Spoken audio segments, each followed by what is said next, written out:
Samudra, wilayah laut yang sangat luas dan merupakan kumpulan air asin yang saling terhubung, mencakup permukaan bumi yang dibatasi oleh benua atau kepulauan besar. Samudra mencakup 71% permukaan bumi dengan luas sekitar 361 juta kilometer dan memiliki volume sekitar 1.370 juta kilometer kubik dengan kedalaman rata-rata 3.790 meter.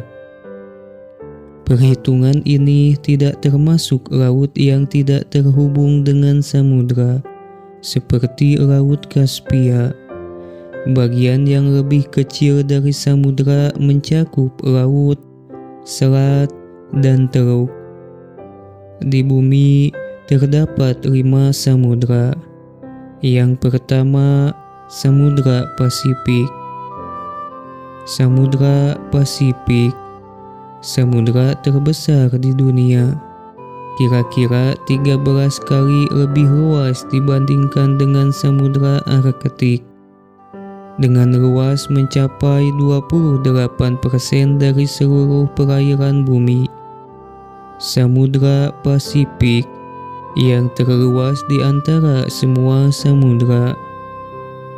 Samudra ini memiliki sekitar 20.000 sampai 30.000 pulau dan dikelilingi oleh cincin api, di mana patahan tektonik bumi sering bergeser ke dalam dasar samudra, menyebabkan tingginya aktivitas gunung berapi dan gempa bumi. Beberapa area yang termasuk dalam kawasan Samudra Pasifik adalah Laut Bali, Laut Bering, Selat Bering, Laut Koral, Laut Cina Timur, Laut Flores, Teluk Alaska, Teluk Tonkin, Laut Jawa, Laut Filipina, Laut Sapu, Laut Jepang, Laut Okhotsk, Laut Cina Selatan, Laut Tasman, dan Laut Timor. Yang kedua, Samudra Atlantik. Samudra Atlantik, samudra terluas kedua di dunia, mencakup 1/5 dari seluruh perairan bumi. Di tengah Samudra Atlantik terdapat rangkaian pegunungan bawah laut yang disebut Pegunungan Atlantik Tengah. Terusan Panama menghubungkan Samudra Atlantik dengan Samudra Pasifik. Beberapa area yang termasuk dalam kawasan Samudra Atlantik adalah Laut Baltik, Laut Hitam, Laut Karibia, Selat Davis, Selat Denmark, Teluk Guinea, Teluk Meksiko, Laut Labrador, Laut Mediterania, Laut Utara, Laut Norwegia, Laut Sargasso, dan Laut Skotsia. Yang ketiga, Samudra Hindia. Samudra Hindia, samudra terluas ketiga di dunia. Arus laut di bagian utaranya sering berubah arah mengikuti perubahan angin musim, berembus dari barat daya sepanjang pantai Somalia pada musim dingin di belahan bumi utara, dan sebaliknya pada musim panas di belahan bumi utara. Wilayah yang termasuk dalam Samudra Hindia meliputi Laut Andaman, Laut Arab, Pantai Bengal, Teluk Australia Besar, Teluk Aden, Teluk Oman, Laut Jawa, Teluk Persia, Laut Merah, Laut Timur, dan Selat Malaka. Yang keempat, Samudra Selatan. Di beberapa negara dan budaya, Samudra Selatan tidak dikenal sebagai samudra tersendiri, melainkan dianggap sebagai bagian dari Samudra Atlantik, Samudra Hindia, dan Samudra Pasifik. Dengan batas selatannya adalah pantai benua Antartika. Menurut pembagian batas samudra oleh Organisasi Hidrografi Internasional, Samudra Selatan terbentang dari pantai benua Antartika hingga batas 60 derajat lintang selatan. Sebagian dari samudra ini membeku selama musim dingin selatan, membentuk landasan es Rhone dan Ross yang sangat luas. Arus di bawah landasan es tersebut menyebabkan potongan es besar terpecah dari pusatnya, yang kemudian meleleh dan mengapung ke arah utara. Beberapa wilayah laut yang termasuk dalam Samudra Selatan adalah Laut Amundsen, Laut Bellingshausen, Laut Ross, dan Laut Weddell. Yang kelima, Samudra Arktik. Bagian tengah di Samudra Arktik tertutup oleh lapisan es permanen selama musim dingin dan mencair pada musim panas. Wilayah yang termasuk dalam Samudra Arktik meliputi Teluk Baffin, Laut Barents, Laut Beaufort, Laut Chukchi, Laut Siberia Timur, Laut Greenland, Pantai Hudson, Selat Hudson, Laut Kara, Laut Laptev, dan jalur barat laut. Seiring perubahannya waktu, samudra telah mengalami perubahan signifikan dalam hal luasnya selama berjuta-juta tahun.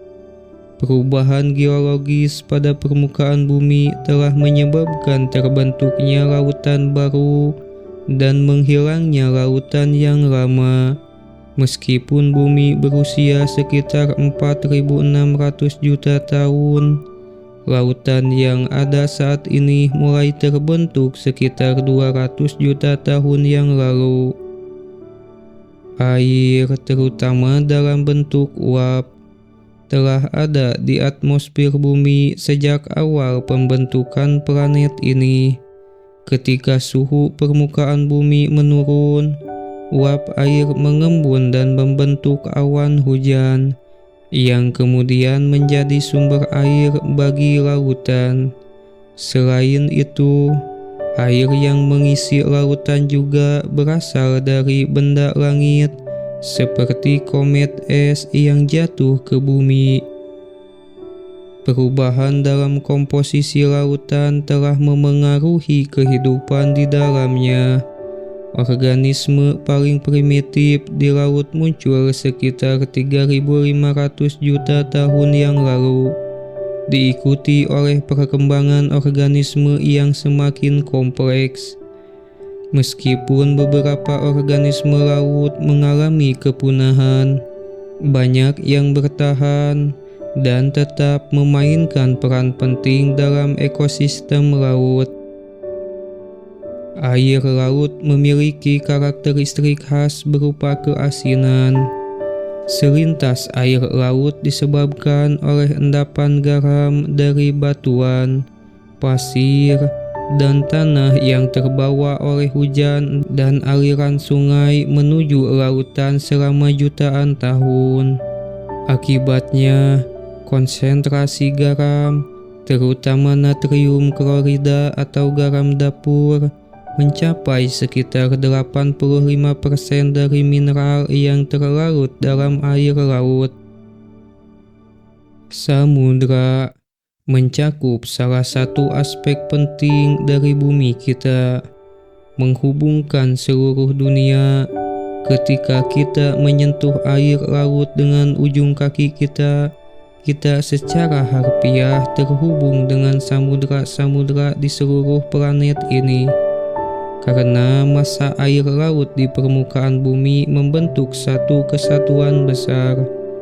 Samudra istilah untuk massa air terbesar, sedangkan laut adalah istilah untuk massa air yang lebih kecil.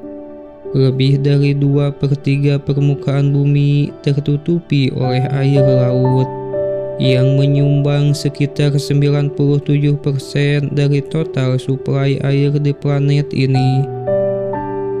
Suhu air laut bervariasi tergantung pada lokasi geografisnya, dengan suhu yang lebih dingin di daerah kutub dan suhu yang lebih hangat di daerah tropis. Secara umum, suhu air laut cenderung menurun seiring dengan meningkatnya kedalaman. Selintas atau kadar garam dalam air laut juga bervariasi. Selain suhu, faktor-faktor seperti tingkat penguapan dan aliran air tawar berkontribusi pada variasi ini.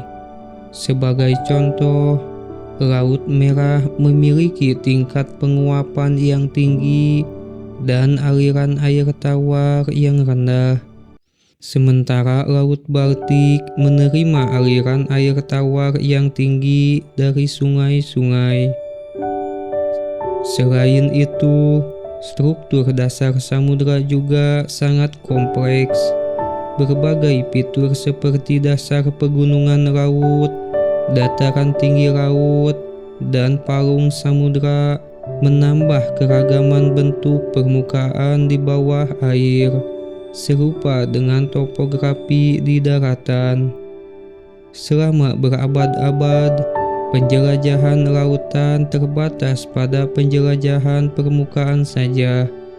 Para penjelajah menggunakan kapal untuk melintasi lautan dalam pencarian daratan baru atau sumber daya alam. Namun, pada paruh kedua abad ke-20, terjadi kemajuan besar dalam eksplorasi laut. Teknologi yang berkembang pesat meningkatkan pemahaman kita tentang biologi laut, kehidupan laut, dan geologi laut, komposisi dan struktur dasar laut. Manusia dan peralatan kini dapat menyelam hingga kedalaman yang sangat dalam untuk menjelajahi dunia tersembunyi di bawah permukaan laut. Meskipun begitu, sebagian besar lautan yang luas masih belum dieksplorasi sepenuhnya. Pada awalnya, pengetahuan tentang kedalaman samudra diperoleh dengan cara menurunkan timah berat ke dasar samudra, sehingga penghuni timah tersebut bisa merasakan kontak dengan dasar samudra. Namun, selama Perang Dunia I, muncul konsep sonar yang memungkinkan pengukuran kedalaman dengan mengirimkan gelombang suara dan mendengarkan pantulan suara tersebut dari dasar samudra.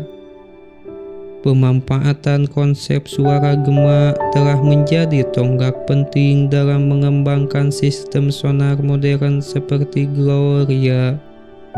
Seiring berjalannya waktu, penemuan-penemuan ini terjadi sangat relevan dalam bidang kelautan, digunakan oleh nelayan, dan membantu dalam penangkapan hewan laut di perairan dalam. Ekspedisi HMS Celeng pada tahun 1870-an menggunakan jaring laut dalam yang mengungkapkan keberadaan kehidupan bahkan di kedalaman samudra yang besar. Temuan ini mendorong peneliti untuk mengeksplorasi rahasia kehidupan di dasar samudra. Dalam 3 dekade terakhir, telah ditemukan komunitas hewan baru di perairan hangat samudra.